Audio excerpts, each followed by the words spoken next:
Hello, world. I'm blinded by the light. Blinded by the light. There we go. Better. Wow. Okay. Greetings, fellow humans. Greetings, Earthlings. Today is Saturday, the 30th of September, the last day of September in the history of the universe. Quite an impressive feat. Here we are at Department of Career Services. I'm Edward Bevilacqua. Our goal is to help you get from where you are right here to someplace better. Someplace better, not someplace worse, not from here to here, but here to here. Point A to point B, quadratic equation. What? And we do it through this podcast, but not really the podcast. We do it through the stuff down below, but not really on Saturdays and Sundays. That's kind of a freewheeling metaphysical discussion. So good morning, Wadabevi. Hand signs for Pahrump or Tucky. Huh. Hand signs for the roosters, the chickens. Huh.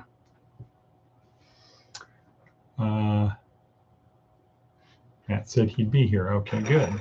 Looking forward to seeing Matt, hearing from Matt, getting him back on the podcast routine. Okay, anyway, time is racing. We're here. So normally it's the stuff down below. Weekends, more freewheeling, spitballing, thinking about solving the problems of the world. More today of a metaphysical thing of who am I and why am I here type of thing. So, but let's get into our 5-part podcast, which we're going to do every day still. Part 1 is prepare for the podcast. Part 2, attitude or gratitude. Part 3, review of yesterday. Part 4, plan for today. If we fail to plan, we plan to fail. Plan your work, work your plan. Aha, Matt is here. Okay, everybody, Matt has joined us. He's back. Glad to see Matt here today. Today the pits, tomorrow the wrinkles, as the California prune growers campaign of the 70s. Today the pits, tomorrow the wrinkles. Okay. So part 4, plan your day, plan your work, work your plan. If you fail to plan, you plan to fail. And part 5, project what you're going to be doing today, then go do it. Just like an athlete sees the shot before they take the shot, and then they just do what they saw in their brain. All right, but we do parts 3, plan the day, and we do the review off camera, and part 5 off camera, the projection, so we don't have dead air because it takes time to do those. So we'll start with our breathing exercise. This is the Andrew Huberman double intake. Expand your lungs as fully as you possibly can.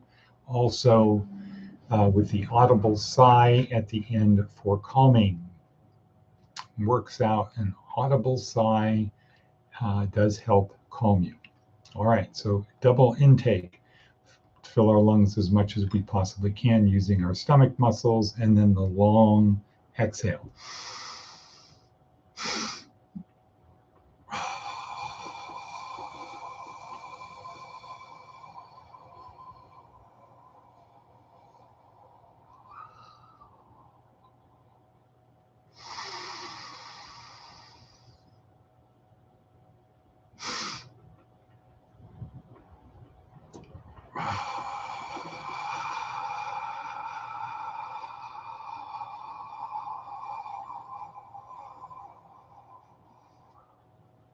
Evacuation complete. Okay, so as Huberman says in the video, which we posted a couple days ago, when you have the inhale, you're actually increasing your heart rate, but the long exhale slows the breathing, gets the cortisol out. The audible sigh at the end gets the CO2 out of our system. So cool, Step 1, part 1 down. Part 2, attitude of gratitude. So let's start out the day on a positive note where we accentuate the positive in our lives. We don't focus on the negatives, we focus on the positives. Part 2, so it's a 3-step process. First, write in your book, I'm so happy and grateful now that.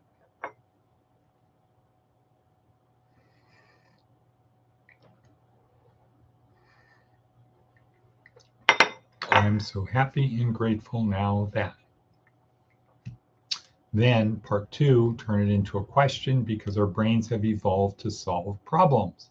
You've got to give it a problem to solve. If you're sitting in your room all day saying, God, I'm bored, your brain is not engaged in solving the problem. It's kind of like, it doesn't actually do this, but maybe one of the other voices in our head does. It's kind of like, okay, whatever you say, boss, you're the boss. If you say you're bored, okay, you're bored. What are you saying? You want me to help find things to support your belief that you're bored? Okay, I will. Life sucks, man. Look, because I'm bored, I've got nothing to do. So what we want to do is turn it into a problem to solve. And we do that in this case by asking the question, by putting the word what in front of it. What am I so happy and grateful for right now? What am I so happy and grateful for right now? Then we turn our focus inward. Turn our focus inward and watch the things that pop up like popcorn, or they scroll across like a ticker tape, or they come up like a movie. Credits at the end. We watch those things and we see the things that we're happy for, and we write 3 of them down.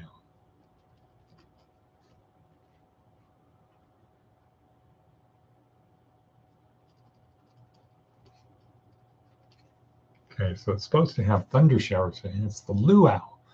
Ugh, that sucks. So we'll see what happens, but I know that Wadabevi and I are going to get the chicken coop built. And put the stuff in there so the chickens can get out of the rain. And if we have to put them in there manually, we will do that. Maybe call Acme. Maybe Sophie can call Acme to see if we can bring in some roosters today. Bring in 3 roosters today. Okay, attitude of gratitude, boom. Moving on to part 3, planning. 3 simple goals to do today. Just write down 3 simple goals. So I already said chicken coop, church, let's say lunch. Okay, so we're planning for today. If you work your plan, you work your plan and you plan your work. It's that simple. Yesterday we were with a guy who said, at the end of the day, I said, well, somebody that I like, friend, learn from, what are you going to do? Well, I don't know. I could do this, or I could do that. I could do this, and I could do this other thing. It's like, yeah, that's true. But what are you going to do? I don't know. I haven't decided. I don't know what I'm going to do. And there was exasperation inflected in his voice and attitude. I don't know. There's a bunch of things I could do. I could do this. I could do that. But I don't know what I'm going to do. I'm not happy. Okay, cool. All right. But you're doing what you want. You want to be unhappy, and that's what we do. Okay, next. So that leaves down to review of yesterday and project today, then live it. So review of yesterday, just ask yourself the question, what do I recall about my feelings from yesterday? And then turn your focus inward and look at the things of yesterday pop up. Some you're going to have exceeded expectations. Good on you. Virtual fist bump. No, fist bump with yourself. Hey, cool, man. I did good. Or sometimes we fell short of the mark. We wanted to do something, but we didn't do it. Use it as a learning experience. Don't beat yourself up. Boom, boom, boom. Don't do like what Matt does. Punch yourself in the face to get a black eye, just so you appreciate the pain. Okay, moving right along. Next, so now we're down to, let's talk about one of the fundamental questions of life, the topic of today's thing. Are we just atoms in the void? Are we random happenings? Because there is a there is a probability that we are just atoms in the void. Sophie says, Wadabevi says, yes and no. Well, the key word is just. We definitely are atoms in the void. Are we just atoms in the void, meaning there's nothing more? And we can't really get into a Buddhist clapping with one hand type of thing, or a Jesuit-ish. You see this cup? This cup does not exist type of thought. We're not getting into that. Are we just atoms in the void? Let's keep it on a Western, very simplified brain, pragmatic brain level. Are we just atoms in the void? Meaning there's nothing beyond our existence. So we're like the vacuum cleaner, the light bulb, the filament goes out, the motor goes bad, it's done. There's nothing after that. The light bulbs, the spirit of the light, there is no spirit in the light bulb. That could be an interesting title for a short story. The spirit in the light bulb. Just kind of like the ghost in the machine, right? A little riff on that. Are we just atoms in the void? And I would say the answer is no. But for non-believers, that's the fundamental question. Are we just atoms in the void? Because if you say, no, we're not just atoms in the void, that means there's something else. And there's the Christian view. This podcast is for non-believers. This isn't for the believers. This is for the non-believer who is not successful. So it's not for the successful believer. It's not for the unsuccessful believer. It's not for the successful non-believer. This is for the non-believer who's also not successful.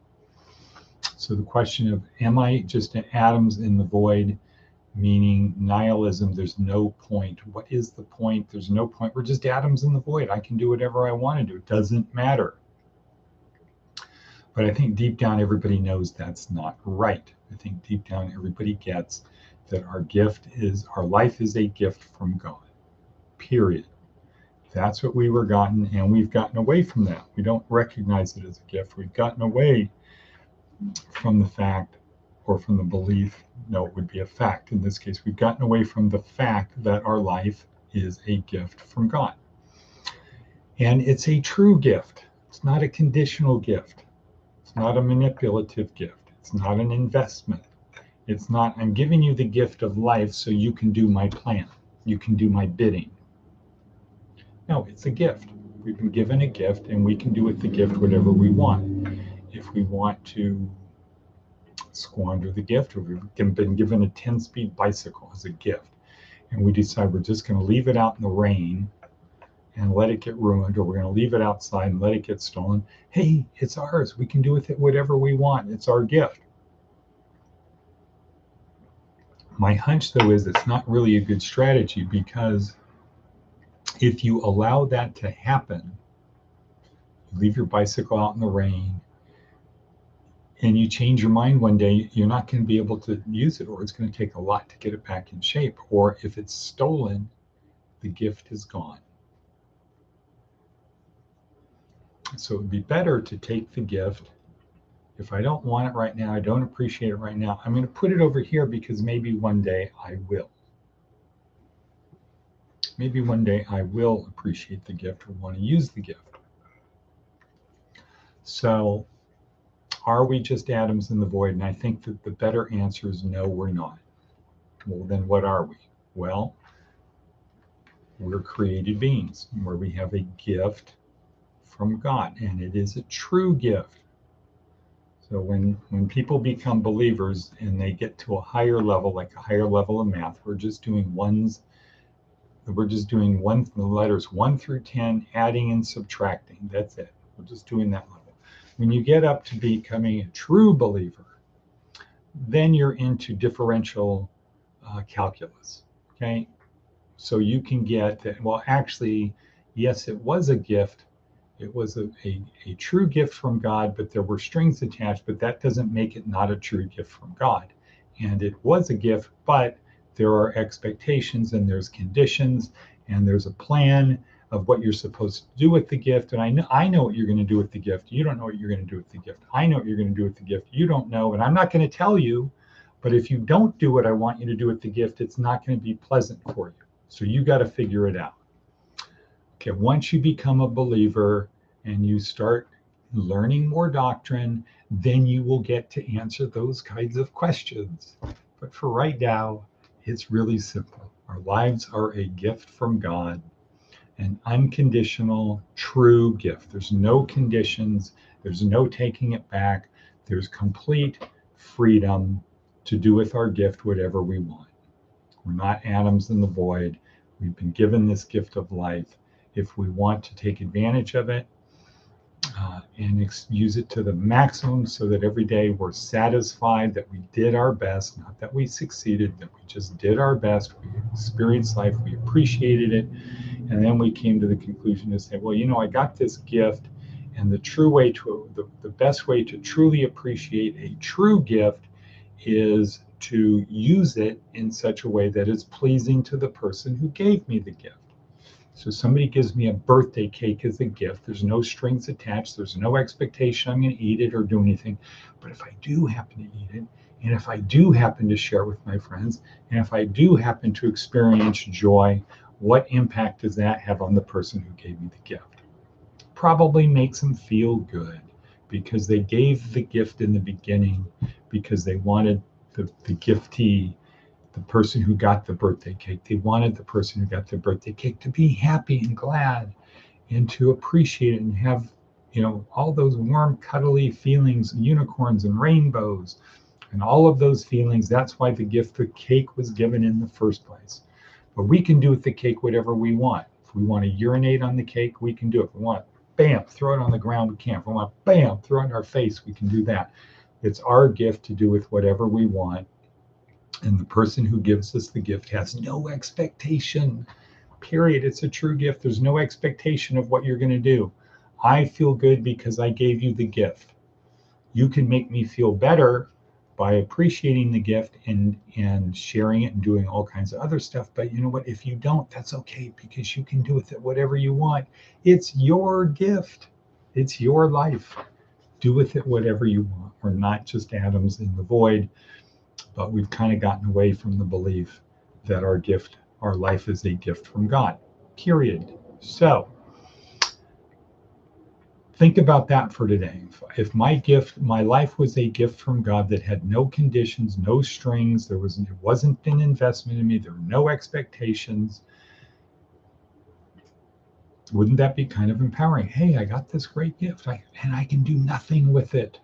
I can sit in my room all day. I can go to the liquor. I can walk to the store, get a half a case of beer, walk back, and enjoy the beer, not have any guilt because you know what? It's my life. It was my gift. It's a gift to me. Nobody has the right to judge how I use the gift I've been given. This was a gift given to me, not to you. The gift of my life wasn't given to you. It was given to me. I can do with it whatever I want, and I don't have to feel guilty because it's my gift. And you know what? If it's like a 10-speed bicycle, I'm not going to ride the bicycle today, but I'm not going to leave it out in the rain because I'm not dumb. I'm not going to leave it outside where it can be stolen because I'm not dumb. I'm going to put the gift over here because at least I have forethought to think of, well, maybe one day I might want to use that gift, but I don't have to. I don't have to use the gift. It's my gift to do with it whatever I want. So it's my life. Change the word gift with life, replace gift with life. It's my life. I can do whatever I want. If I want to eat 5,000 calories twice a day and gain weight and just watch TV, watch Jerry Springer, watch Oprah, whatever, if I want to do that, that's okay because it's the gift of my life is to me. I don't have to feel guilty about anything. There's no expectations. The person who gave me, the entity that gave me this gift, had no expectations, period. Okay, so that's going to make the believers, wrapping it up now, that's going to make the believers mad. Hey, man, what are you talking about? Okay, well, I'm not talking to believers because you already believe. I'm talking to the non-believers, people who are back on the page of, are we just atoms in the void? And if we're atoms in the void, what's the point? Versus, no, we had a gift of our life and we can do with whatever we want. There are no strings attached, no guilt. Okay, with that, two last things. Number one, you want to get from point A to point B. Act such that yesterday was the only easy day. Boom. Act such that yesterday was the only easy day. Get comfortable being uncomfortable. Help other people. Embrace the suck. You know the thing. Okay. Number two, if you're still alive, God has a plan for you. No, reject that. As a non-believer, reject that. God has no expectations, no plans for you. There's not a plan. You're not going to be struggling against the goads. There's no plan. You have a gift. You were given a gift of life. We went from non-life to life. That was a gift. We didn't earn it, etc. Try to cogitate on that. Not regurgitate, cogitate on that. And with that, new record, longest amount of time, and cut. If anybody's still there, hello, hello, hello, echo. And boom.